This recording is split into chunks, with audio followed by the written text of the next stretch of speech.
നമസ്കാരം സുഹൃത്തുക്കളെ. കിലോമീറ്ററിലുള്ള ദൂരത്തെ മൈലിലേക്കുള്ള ദൂരമാക്കി മാറ്റുന്നതിന് വേണ്ട ഒരു എളുപ്പമാർഗം ഞാൻ പറഞ്ഞുതരാം. നമുക്കറിയാം, 1 കിലോമീറ്റർ എന്ന് പറയുന്നത് 0.6214 മൈൽസ് ആണ്. അതേപോലെ 10 കിലോമീറ്റർ എന്ന് പറയുന്നത് 6.214 മൈൽസ്, ഇതിൻ്റെ 10 മടങ്ങ്. ഇതാണ് ഇതിൻ്റെ ശരിയായ രീതി. എപ്പോഴും നമ്മൾ ഇത് ഓർത്തിരുന്നെന്ന് വരില്ല.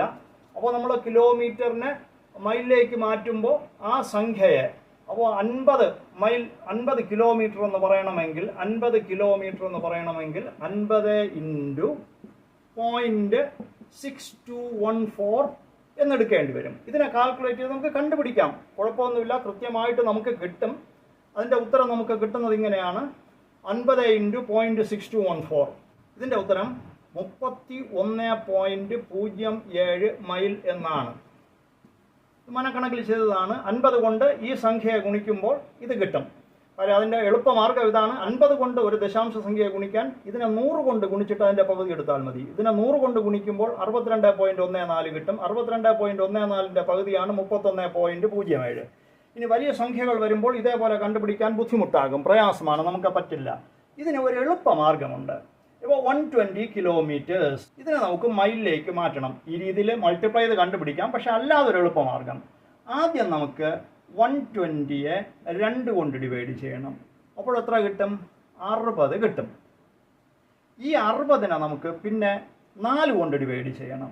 ഈ 60നെ 60 ഡിവൈഡഡ് ബൈ 4 സമം 15.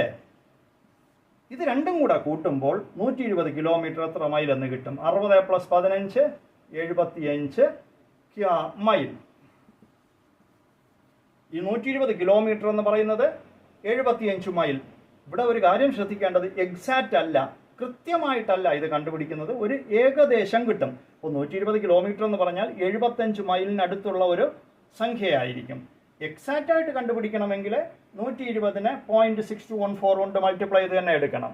ഒരിക്കലും ആക്യുറേറ്റ് അല്ല, ഏകദേശം നമുക്കറിയാം. അപ്പോൾ 120 കിലോമീറ്റർ മീൻസ് 75 മൈലിനടുത്ത്. ഇനി ഇതേപോലെ ഒരു 80 കിലോമീറ്റർ സമം എങ്ങനെ കണ്ടുപിടിക്കാൻ? ആദ്യം ചെയ്യേണ്ടത് 80 ഡിവൈഡഡ് ബൈ 2 സമം 40. ഇനി 40നെ 4 കൊണ്ട് ഡിവൈഡ് ചെയ്യണം. 40 ഡിവൈഡഡ് ബൈ 4 സമം 10. അപ്പോൾ 40ഉം 10ഉം കൂടെ കൂട്ടുമ്പോൾ 50 മൈൽസ്. അപ്പോൾ 80 കിലോമീറ്റർ എന്ന് പറയുന്നത് നമ്മൾ നോക്കുമ്പോൾ 50 മൈലിന് തുല്യമാണെന്ന് കിട്ടും. ഇവിടെ നമ്മൾ ഒരു കാര്യം ശ്രദ്ധിക്കേണ്ടത്, 80 കിലോമീറ്റർ എക്സാക്റ്റ് 50 മൈലല്ല, പക്ഷേ ഏകദേശം 50 മൈലായിരിക്കും.